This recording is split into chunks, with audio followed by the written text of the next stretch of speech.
Good day, ladies and gentlemen. Joy Stephen again with a case law from the Polinsys Studios. Case laws are not meant for people interested to apply for permanent residence in Canada, but may be used by those who feel the system is not fair or to gain some understanding of the recourse available in Canada for those who have a negative decision. Content for this video is sourced from information provided by Thomson Reuters. Judgment for this case is attached in my blog reportersreport.com as a PDF document. Molefe versus Canada.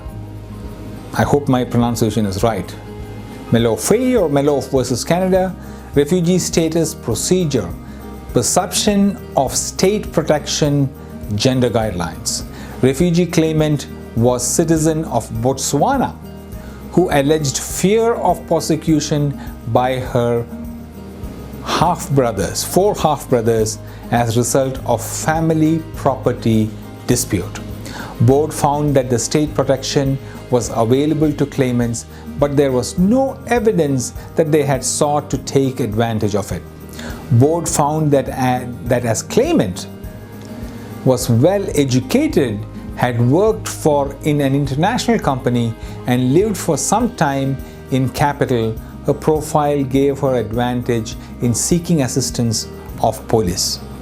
As a result, board found that it was unable to invoke chairperson's guidelines on women refugee claimants fearing gender-related persecution to rebut perception of state protection. Presumption of state protection. Claimant applied for judicial review, contending that board erred by speculating that principal claimant could benefit from state protection simply because she was educated and urbanized. Application was dismissed. Board considered objective documentary evidence relating to gender-based discrimination in Botswana and concluded that government was increasingly recognizing equality rights and that police were active in their efforts to prevent and investigate crime. Gender guidelines are not intended as cure for deficiencies in refugee claim.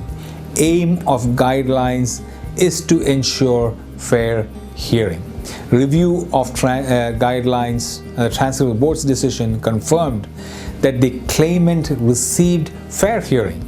Gender guidelines directed board to consider social, cultural, religious, and economic context in which claimant finds herself. Board took note of claimant's social, economic context and when making its determination on availability of state protection. It could not consider only those factors favorable to her claim and disregard those that did not support it.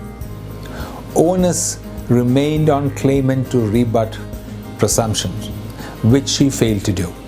Interesting case.